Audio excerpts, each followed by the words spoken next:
प्रिय विद्यार्थियों, आप लोग मैथ हल कर रहे हैं। यह वीडियो बिहार बोर्ड की तैयारी करने वाले बच्चों के लिए क्लास 10th का पाठ 6 का 6.3 का क्वेश्चन नंबर 11 से आगे है। मैं उम्मीद करता हूं कि आप यह वीडियो देखने से पहले इसके पहले जो वीडियो बनाए गए हैं उनको आप देख चुके होंगे। उसके बाद ये सब वीडियो आप देखेंगे तो आपको प्रश्न समझ में आएंगे। प्रिय छात्रों, मेरा नाम सुरेश प्रसाद है। ठंड चूंकि बहुत ज़्यादा है इसलिए देख रहे हैं पूरा जैकेट वगैरह पहन के तब हम आपका सेवा कर रहे हैं। आप लोग घर बैठे अपने परीक्षा की तैयारी बढ़िया से कर सकें, इसलिए इन वीडियो की सीरीज़ हम लॉन्च कर रहे हैं। इस वीडियो में आप लोगों का पुनः स्वागत है और हम उम्मीद करते हैं कि बढ़िया से आप लोग अपना फेयर करके और बढ़िया से इस क्वेश्चन को समझ करके और तब आप लोग अपना तैयारी करेंगे। आइए शुरू करते हैं। क्वेश्चन नंबर 11 6.3 का क्वेश्चन नंबर यहाँ लिख देंगे। Exercise question number 11 exercise 6.3। अब सबसे पहले आप अपना किताब खोल लीजिए और किताब के सामने रख के और क्वेश्चन को देखिए। क्वेश्चन कहता है कि आकृति 6.40 में यह जो आकृति बनाया है इसी आकृति में AB बराबर AC है। यह जो AB है और AC है। अब एक बात आप जानते होंगे कि जब AB और AC बराबर हो तो यह त्रिभुज कैसा त्रिभुज हो गया बच्चों? समद्विबाहु त्रिभुज। कैसा त्रिभुज? समद्विबाहु त्रिभुज। तो समद्विबाहु त्रिभुज में क्या होता है बच्चों? दो गो भुजा ABC समद्विबाहु हो गया तो दो गो भुजा बराबर है तो दो गो कोण भी बराबर होगा। तो यह कोण और यह कोण बराबर हो गया। इतना AB बराबर AC कहने से इतना बात हमको समझ में आता है। CB पर स्थित E एक बिंदु है। अब CB को बढ़ा दिया गया है आगे, इस पर E एक बिंदु है। यदि AD लंब BC है, AD लंब BC माने 90 डिग्री का कोण है और EF लंब AC है, EF लंब AC है माने 90 डिग्री का कोण है, तो सिद्ध कीजिए कि त्रिभुज ABD समरूप ECF, EC इधर आएगा और F यहाँ आएगा, ECF के समरूप है। आइए अब इसको हम लोग हल करते हैं। तो सबसे पहले हम लोग यह लेंगे, दिया है त्रिभुज ABC में AB बराबर AC है। ठीक है बच्चों, अतः कौन कौन कोण बराबर होगा? ABC, कोण ABC बराबर हो जाएगा कोण ACB, कोण ACB के बराबर हो जाएगा। क्यों बराबर होगा? नियम से यहाँ लिख दीजिए, नियम से। नियम क्या कहता है कि समद्विबाहु त्रिभुज में जो दो भुजा बराबर होते हैं उनके सामने का कोण भी बराबर होता है, इसलिए ABC जो है वह ACB के बराबर हो जाएगा। ठीक है बच्चों, यह हो गया आपका समीकरण नंबर 1। अब हम लोग हल करेंगे। अब त्रिभुज ABD तथा त्रिभुज ECF में, अब इसमें क्या क्या बराबर है बच्चों? देखिए, कोण F बराबर है कोण D के, तो लिख देंगे कोण D बराबर कोण F बराबर 90 डिग्री। यह कहाँ से पता चल गया? हम लोगों को दिया है। देखिए, आप भी बोर्ड में जो क्वेश्चन बनाइएगा ना बच्चों, कॉपी आपका चौड़ा होता है, दाहिने साइड में चित्र बनाइएगा, यहाँ हल कीजिएगा और रफ के लिए जगह छोड़िएगा। यदि जरूरत पड़ेगा तो रफ लिख करके और रफ करके उसको काट दीजिएगा। इस बात को ध्यान से समझ लीजिएगा, ऐसे हल कीजिएगा तो आपका पन्ना सुरक्षित बचेगा, आप पूरे क्वेश्चन को हल कर पाइएगा। इसके अलावा आप दूसरा कोई तरीका अपनाते हैं तो आपका क्वेश्चन छूट जाएगा। हम आपको प्रयास करें कि आप 100% क्वेश्चन को कवर करें और 100% आप नंबर प्राप्त करें। आइए बच्चों, कोण D बराबर कोण F हो गया। अब यह कोण इस कोण के बराबर है तो इस कोण को लिखेंगे ABD। क्या लिखेंगे बच्चों? ABD। कोण ABD बराबर है, इस कोण को हम लोग क्या लिखेंगे? कोण FCE, यही ना लिखेंगे। ABD को ECF लिखेंगे, ECF लिखेंगे, कोण ECF। यदि यहाँ आपको किसी तरह से कंफ्यूजन होता है तो एक थोड़ा सा परिवर्तन कर देंगे समीकरण 1 से। समीकरण 1 में क्या करेंगे? देखिए, ABC जो हमने कोण लिया, इसी कोण को ना ABC, इसी कोण का नाम है ABC और इसी कोण का नाम है ABD। तो यहाँ लिख सकते हैं इसलिए कोण ABD बराबर कोण ACB कोण को हम लोग क्या लिखे हैं, ECF लिखे हैं, ECF लिखे हैं ना, तो इसको लिख दीजिए ECF। अब इसको कह दीजिए समीकरण नंबर 1। ठीक है बच्चों, तो समीकरण 1 से आ गया, अतः त्रिभुज ABD समरूप त्रिभुज ECF। किस नियम से बच्चों, AA समरूपता उपगत। देखिए क्वेश्चन ये हल कितना छोटा छोटा है और बच्चा लोग डरता है कि रेखा गणित है। अरे रेखा गणित है तो क्या हो गया, AA समरूपता उप कसौटी से। देखिए छोटा छोटा क्वेश्चन है, थोड़ा थोड़ा दिमाग लगा दीजिएगा तो इन सब प्रश्नों को आप बना लीजिएगा और बोर्ड में जाके 100% नंबर आप उठा लीजिएगा। इसलिए डरिए नहीं, हम आपको पूरा सजेस्ट कर रहे हैं। कोई दिक्कत हो तो फ़ोन करके भी आप पूछ सकते हैं। बच्चों अब इसका स्क्रीनशॉट ले लीजिए, स्क्रीनशॉट ले करके इसको हल कर लीजिए। अब हम लोग क्वेश्चन नंबर 12 को हल करते हैं।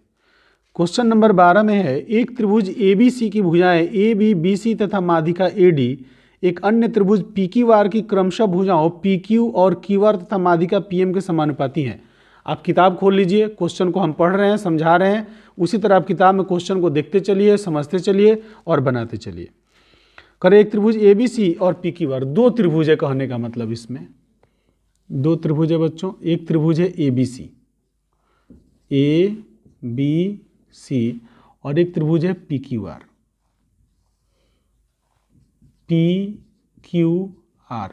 कहता है इसका माध्यिका AD है, AD माध्यिका है, इसका माध्यिका PM है, यह कह रहा है बच्चों। तो माध्यिका का मतलब आप जानते हैं ना, माध्यिका का मतलब क्या होता है, किसी त्रिभुज के शीर्ष से उसके सामने वाले भुजा के मध्य बिंदु को मिलाने वाले रेखाखंड को माध्यिका कहते हैं। तो यह माध्यिका है, इसका मतलब यह दोनों बराबर है, आधा आधा भाग में यह मध्य बिंदु है। यह माध्यिका, इसका मतलब यह दोनों बराबर है। दोनों बात क्लियर हुआ बच्चों। तो माध्यिका का मतलब होता है किसी त्रिभुज के एक शीर्ष से सम्मुख भुजा के मध्य बिंदु को मिलाने वाले रेखाखंड को उस त्रिभुज की माध्यिका कहते हैं। तो उसी तरह यह मध्य बिंदु को मिला रहा है तो यह माध्यिका हो गया। आइए, माध्यिका समानुपाती हैं, कह रहा है AB समानुपाती है PQ के, BC समानुपाती है QR के और माध्यिका AD समानुपाती है माध्यिका PM के। तो सिद्ध कीजिए कि ABC समरूप PQR है। तो आपको सिद्ध करना है त्रिभुज ABC और त्रिभुज PQR समरूप है। आइए अब हम लोग शुरू करते हैं। चित्र आपको क्वेश्चन पढ़ के बना दिए हैं, अब हल करते हैं। क्वेश्चन नंबर 12 एक्सरसाइज 6.3 हम लोग यहाँ लिखेंगे बच्चों कि दिया है, क्या क्या दिया है कि AD त्रिभुज ABC की माध्यिका है, AD त्रिभुज ABC की माध्यिका है।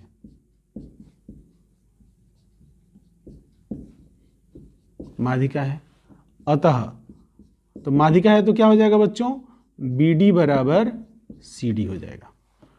अब क्या दिया है, PM त्रिभुज PQR की माध्यिका है। देखिए हम भाषा किस तरह लिख रहे हैं, भाषा को समझिए, की माध्यिका है। जब यह माध्यिका है इसका मतलब क्या हो जाएगा बच्चों, QM बराबर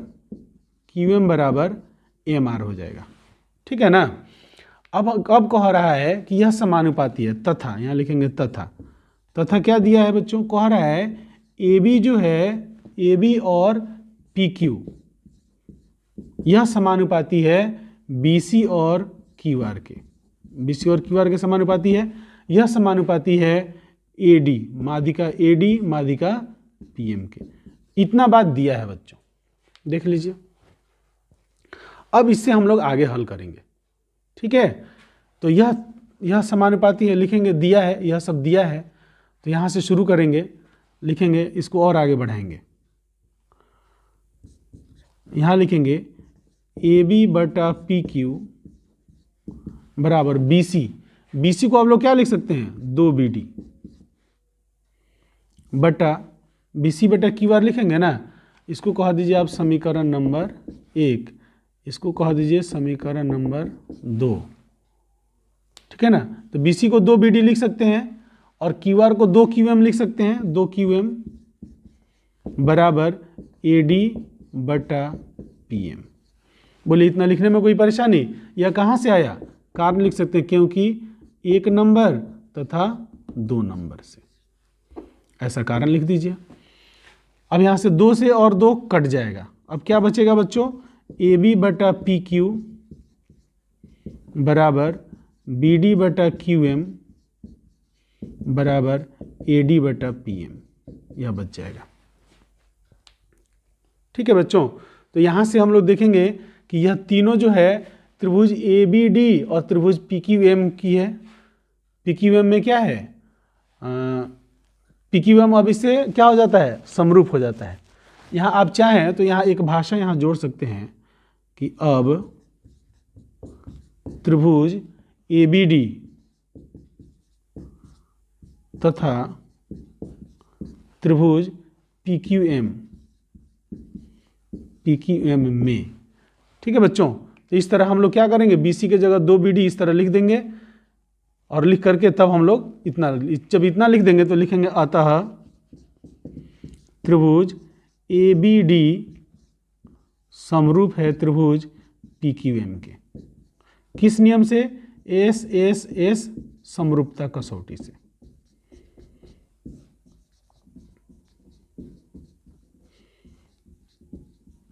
ठीक है बच्चों, यह सिद्ध नहीं हुआ, यह आधा क्वेश्चन अभी हल हुआ। ठीक है ना। अब क्या करेंगे, इसके आगे हम लोग अब बढ़ेंगे। आगे क्या लिखेंगे? यहाँ बढ़ा देते हैं, लिखेंगे संगतता से। संगतता से, संगतता से क्या हुआ? देखिए ABD समरूप है PQM के, तो कोण B और कोण Q बराबर हुआ कि नहीं हुआ? तो लिख देंगे कोण B बराबर कोण Q। यह इससे एक चीज निकल के आया, तो समीकरण नंबर 1, 2 हम लोग दे दिए हैं। अब इसको 3 नंबर दे देंगे, समीकरण नंबर 3।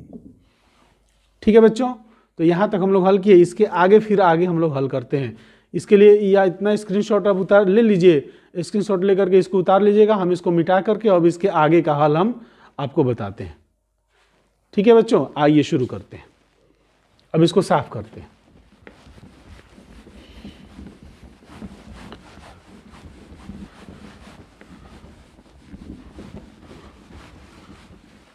देखिए, अब हम लोग को संगतता से क्वेश्चन नंबर 3 आ गया था, समीकरण नंबर 3 आया था। अब लिखेंगे, अब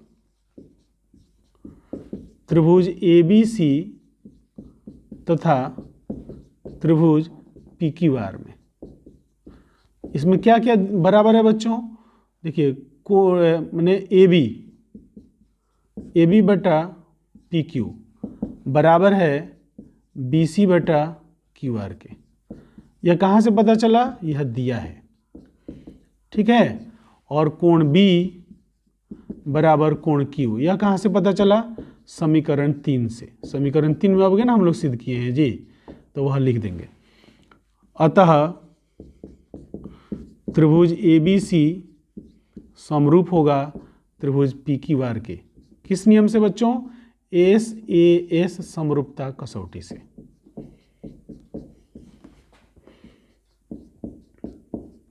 उम्मीद करते हैं आपको बात समझ में आ गया होगा। यहां लिख देंगे प्रमाणित, प्रूव हो गया, सिद्ध हो गया। इसका स्क्रीनशॉट ले लीजिए, अपने फेयर को पूरा कर लीजिए। आइए अगला क्वेश्चन पर चलते हैं। क्वेश्चन नंबर 13, आप अपना किताब खोलिए और क्वेश्चन नंबर 13 को समझिए। क्वेश्चन नंबर 13 कहता है, एक त्रिभुज ABC की भुजा BC पर एक बिंदु D इस प्रकार स्थित है। एक त्रिभुज ABC, एक त्रिभुज है ABC,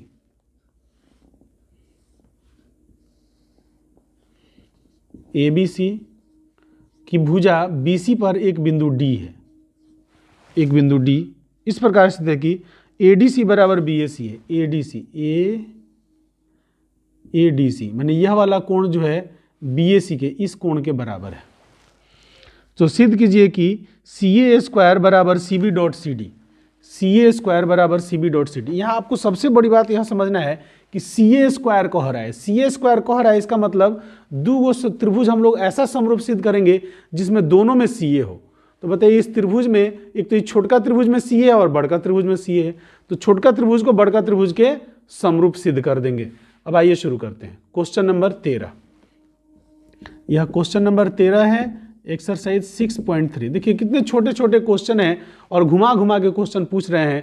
तो इसी तरह से ये सब क्वेश्चन 2 नंबर में आने वाला है। तो इस तरह आप लोग बढ़िया से अपना तैयारी कर लीजिएगा। आइए हम लोग इसमें हल करते हैं जी। इसमें हल करेंगे, लिखेंगे आकृति से, पहले आकृति बना लेंगे तब लिखेंगे आकृति से त्रिभुज ABC, त्रिभुज ABC तथा अब इसकी संगतता को ध्यान में रखते हुए इसका नाम लिखिए। ये D यहाँ चला जाएगा, C यहीं पर रहेगा, ठीक है ना, और A इधर आ जाएगा, तो हो जाएगा DAC। DAC में अब देखिए इसमें क्या क्या बराबर है। कहता है कि कोण BAC बराबर कोण ADC, ये नहीं कह रहा है बच्चों। देखिए BAC ADC संगतता बराबर है, ठीक से चल रहा है। यह कैसे पता चल गया जी, यह दिया है, ठीक है। और कोण C बराबर कोण C कैसे बराबर हो गया, उभयनिष्ठ है, ठीक है बच्चों। तो इससे हम लोग को क्या पता चलता है, अतः त्रिभुज ABC समरूप त्रिभुज DAC किस नियम से हो गया, AA समरूपता उप कसौटी से। ये सारा बात आपको लिखना पड़ता है, यह रेखा गणित है। यहाँ पर एक एक तर्क को सब ध्यान से लिखना पड़ता है, तब आपका भाषा कंप्लीट होता है, ठीक है बच्चों। तो AA समरूपता उप कसौटी से यह समरूप हो गया। अब समरूप हो गया तो जो तर्क दिया है उसको देखो, कह रहा है AC स्क्वायर, तो AC हम लोग यहाँ से लेंगे, तो यहाँ लिखेंगे संगतता से। संगतता का मतलब क्या हुआ कि 3 गो कोण बराबर और 3 गो भुजा समानुपाती, तो समानुपाती वाला नियम यहाँ से लेंगे। यहाँ से हम लोग AC लिए, यहाँ से AC लिए तो इसके बटा में यहाँ से क्या आ जाएगा, DC आ जाएगा। अब यहाँ से हम लोग AC बटा में लेंगे, क्योंकि क्रॉस मल्टीप्लाई करेंगे तब ना स्क्वायर होगा। तो यहाँ से AC ले लेंगे तो यहाँ से आ जाएगा BC, ठीक है बच्चों। तो यहाँ से अब हम लोग इसको क्रॉस मल्टीप्लाई कर देंगे तो AC स्क्वायर बराबर, अब क्वेश्चन में देखिए क्या सिद्ध करना था, AC स्क्वायर बराबर CB डॉट CD। तो BC को CB लिख सकते हैं ना, तो CB डॉट इसको CD लिख सकते हैं, प्रमाणित। इस तरह बच्चों यह क्वेश्चन हल हुआ। अब आप लोग इस क्वेश्चन का स्क्रीनशॉट ले लीजिए। हमको उम्मीद है कि यह क्वेश्चन आपको समझ में आ गया होगा। इसका स्क्रीनशॉट ले लीजिए और इसको हल कर लीजिए। आप लोग किताब खोलिए और क्वेश्चन नंबर 14 को पढ़िए। क्वेश्चन नंबर 14 जो है वह बहुत बड़ा क्वेश्चन है, इसके लिए हम अलग से एक स्पेशल वीडियो देंगे। तो क्वेश्चन नंबर 14 के लिए आप इंतजार कीजिएगा स्पेशल वीडियो का। आइए क्वेश्चन नंबर 15, क्वेश्चन नंबर 15 पर पढ़ते हैं। क्वेश्चन नंबर 15 कह रहा है बच्चों कि लंबाई 6 मीटर वाले एक ऊर्ध्वाधर स्तंभ की भूमि पर छाया की लंबाई 4 मीटर है। कह रहा है लंबाई 6 मीटर का एक ऊर्ध्वाधर स्तंभ है। चित्र बना लेते हैं। कह रहा है लंबाई 6 मीटर का एक स्तंभ है, ऊर्ध्वाधर स्तंभ। ऊर्ध्वाधर स्तंभ में होता है खंभा, ऊर्ध्वाधर में होता है 90 डिग्री का कोण बनाने वाला। 6 मीटर की छाया की लंबाई है 4 मीटर। कह रहा है लंबाई 6 मीटर वाले एक ऊर्ध्वाधर स्तंभ की भूमि पर छाया की लंबाई है 4 मीटर, जबकि उसी समय एक मीनार, अब छाया की लंबाई बन रहा है तो यहाँ पर सूर्य का उन्नतांश बनेगा ना जी, सूर्य इधर से कह रहा है तो सूर्य का आएगा। उसी समय मीनार की छाया की लंबाई है 28 मीटर। अब कह रहा है एक मीनार है, बड़ा सा मीनार है, इसके छाया की लंबाई है कितना, 28 मीटर। यह छाया की लंबाई कितना है बच्चों, 28 मीटर है। तो मीनार की ऊंचाई ज्ञात कीजिए। तो मीनार की ऊंचाई ज्ञात कीजिए। इसका नाम इस तरह हम लोग चित्र बना लेंगे, इसका नाम दे देंगे ABC, इसका DEF नाम दे देंगे। अब क्या करेंगे, यह चूंकि यह ऊर्ध्वाधर है तो 90 डिग्री है, और मीनार को भी हम लोग क्या करते हैं, 90 डिग्री के कोण पर खड़ा करते हैं। बोले इतना बात समझ में आया बच्चों। अब हम लोग नंबर देंगे, क्वेश्चन का नंबर लिखेंगे। Question number 15 exercise 6.3। अब आप लोग क्वेश्चन में जैसे इसमें हम लोग चित्र बनाए हैं और यहाँ पर क्या कह रहा है, यह ऊर्ध्वाधर खंभा है, तो इसका हम लोग निरूपित करेंगे। लिखेंगे मान लीजिए कि AB एक ऊर्ध्वाधर खंभा को, AB एक ऊर्ध्वाधर स्तंभ न कह रहा है, ऊर्ध्वाधर स्तंभ को, जो भाषा क्वेश्चन कहेगा वही भाषा लिखेंगे। ऊर्ध्वाधर स्तंभ को, फिर देंगे कॉमा, फिर लिखेंगे BC स्तंभ की छाया को, BC स्तंभ की छाया को, फिर कॉमा देंगे। DE मीनार को, DE मीनार को तथा EF मीनार की छाया को, मीनार की छाया को निरूपित करते हैं।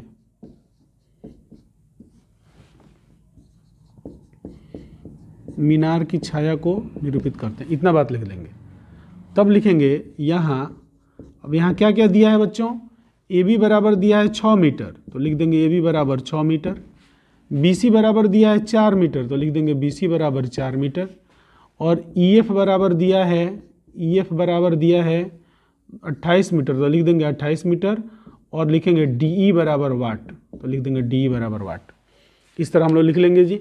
पहले इसका निरूपण सब लिखेंगे कि किसको कौन निरूपित करता है। जो निरूपित करना लिख लेंगे तब लिखेंगे कि यहाँ पर कौन सा वैल्यू दिया हुआ है, यह सब वैल्यू हम लोग लिख लेंगे। बात समझ गए बच्चों। अब हम लोग यहाँ लिखेंगे हाल।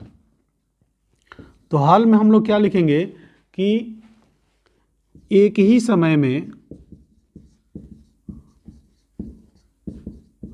सूर्य का उन्नतांश एक समान होता है, एक समान होता है। अतः कोण C बराबर कोण F, इसको कह देंगे समीकरण नंबर 1। लिखेंगे अब त्रिभुज ABC तथा त्रिभुज DEF में क्या है बच्चों, कोण B बराबर कोण E है और कोण C बराबर कोण F है। यह कहाँ से पता चला, यह दिया है, इसको 90 डिग्री लिख दीजिए, 90 डिग्री यह दिया है, ठीक है। और यह समीकरण 1 से पता चल गया।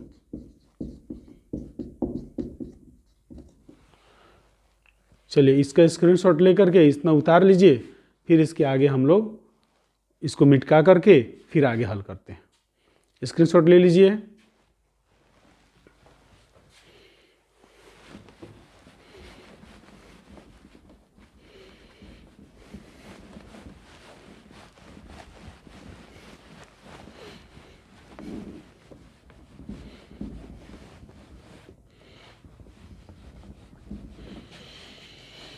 देखिए अब इसके आगे लिखेंगे कि जब यह दोनों सब बराबर हो गए तो क्या हो जाएगा बच्चों, अतः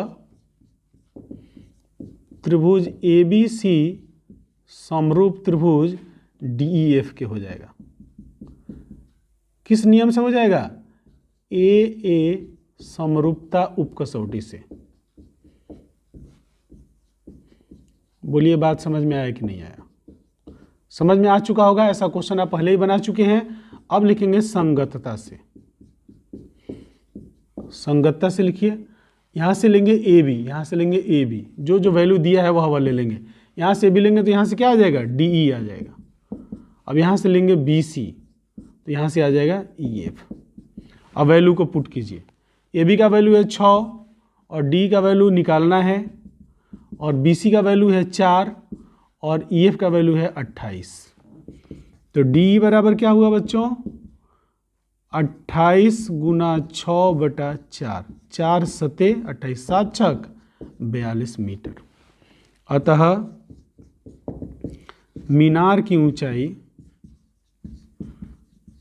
ऊंचाई बराबर 42 मीटर आंसर। अब यह जो हम लोग पहले से बनाए हैं इसको मिटका देते हैं। इसका फिर आप स्क्रीनशॉट ले लीजिए और अपने फेयर को पूरा कर लीजिए, अपने क्वेश्चन को पूरा कर लीजिए और अपने क्वेश्चन को समझ लीजिए। ठीक है बच्चों, अब अपने पुस्तक को खोलिए और क्वेश्चन नंबर 16 पर आइए। क्वेश्चन नंबर 16 कहता है बच्चों कि AD और PM त्रिभुजों ABC और PQR की क्रमशः माध्यिकाएं हैं, जबकि त्रिभुज ABC समरूप त्रिभुज PQR है। सिद्ध कीजिए कि ए बी बटा पी क्यू बराबर ए डी बटा पी एम है। ठीक है, अब यहाँ से आप देखिए इस तरह चित्र बनेगा।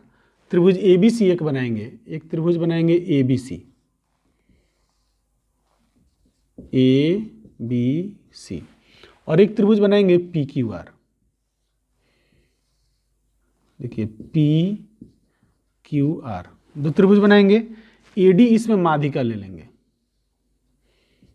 ए डी माध्यिका हो गया, और इसमें क्यू एम पी एम माध्यिका लेंगे, पी एम।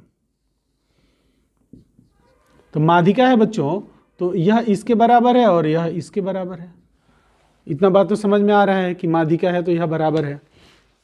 देखिए अब कहता है कि ए बी सी समरूप पी क्यू आर है, A B C P Q R के समरूप है। तो सिद्ध कीजिए कि ए बी बटा पी क्यू बराबर ए डी बटा पी एम हो जाएगा सिद्ध। आइए हम लोग बढ़ते हैं आगे, लिखेंगे question number 16। Question number 16 exercise 6.3। इसमें हम लोगों को सिद्ध करना है यह बटा यह बटा यह। ठीक है बच्चों, तो सबसे पहले हम लोग यहाँ यह लिखेंगे कि दिया है ए डी त्रिभुज ए बी सी की माध्यिका है।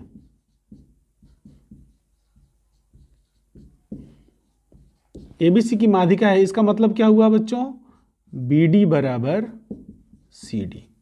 ये हो गया समीकरण नंबर 1।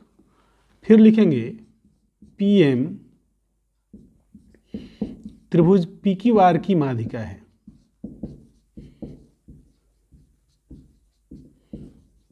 माध्यिका इसका मतलब क्या हुआ बच्चों, क्यू एम बराबर एम आर। ये हो गया समीकरण नंबर 2। ठीक है बच्चों, अब लिखेंगे दिया है त्रिभुज, चाहे दिया है नहीं लिखे, अब सीधे डायरेक्ट उसको समरूप सिद्ध करने में आइए।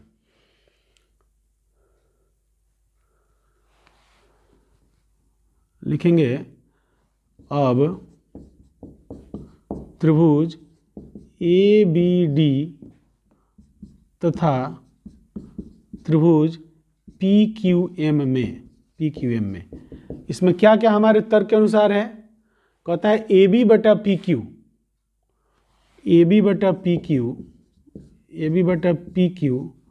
बराबर क्या है बच्चों, बी डी बटा क्यू एम। ठीक है ना। अच्छा है, यहाँ भी यह भी लिख सकते हैं कि बी सी बटा क्यू आर। क्यों है, क्योंकि त्रिभुज ए बी सी समरूप है त्रिभुज पी क्यू आर के।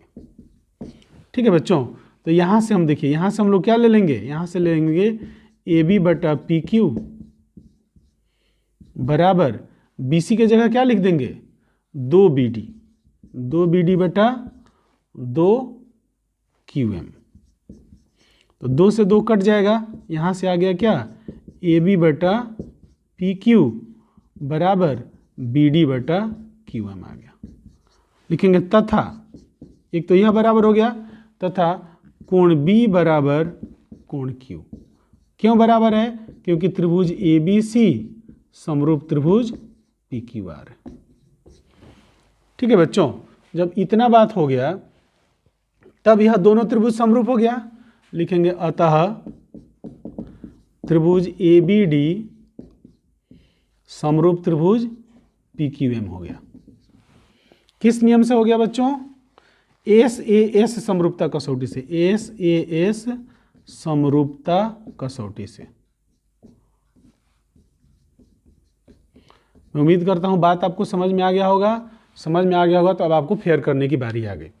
अब जब समरूप है तो हम लोग को जो जो चाहिए वो ले लीजिए, लिख देंगे संगतता से। यहां से हम ए बी लेते हैं तो यहां से आ जाएगा पी क्यू, और यहां से ए डी लेते हैं तो यहां से आ जाएगा क्या, पी एम। प्रमाणित, प्रूफ्ड लिख सकते हैं अंग्रेजी में। इस तरह आप इसका स्क्रीनशॉट ले लीजिए और स्क्रीनशॉट लेकर के आप इसको हल कर लीजिए। यहाँ पर बच्चों आपको एक बात ध्यान में यह रखना है कि दो समरूप त्रिभुजों की, यहाँ पर एक क्वेश्चन पूछता है आपसे 1 नंबर वाले में कि दो समरूप त्रिभुजों की भुजाओं में जो अनुपात है, कहेगा इसका भुजा का अनुपात इतना है तो उसके माध्यिका का अनुपात बताइए। तो देखिए यहाँ माध्यिका का अनुपात आ गया है। इस क्वेश्चन से आप 1 नंबर के क्वेश्चन का जवाब दे सकते हैं। कह रहे कि दो त्रिभुज समरूप हैं और उसके भुजा का अनुपात, संगत भुजा का अनुपात 2:3 है तो उसके माध्यिका का अनुपात बताइए। तो माध्यिका का अनुपात भी 2:3 होगा। कई बार पूछता है कि दो समरूप त्रिभुज हैं, उसका भुजा का अनुपात इतना है तो उसके शीर्षलंब का अनुपात बताइए। कई बार पूछता है कि दो त्रिभुज दो समरूप हैं, उसके माध्यिका का अनुपात इतना है तो उसके संगत माध्यिका का अनुपात इतना है तो उसके संगत भुजा का अनुपात बताइए।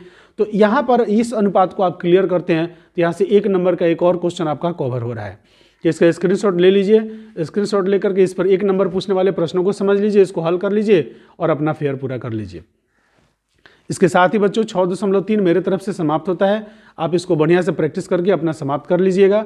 मैं उम्मीद करता हूं कि आत्मसात कीजिए और परीक्षा में इस तरह के जो प्रश्न आते हैं उन प्रश्नों को आप हल कीजिए। आप हमारा वीडियो बहुत बढ़िया तरीके से देख रहे हैं और आप खुद सब्सक्राइब कीजिए और अपने दोस्तों को भी कहिए इस वीडियो को सब्सक्राइब करने के लिए। इसके साथ ही आप लोगों का बहुत बहुत धन्यवाद।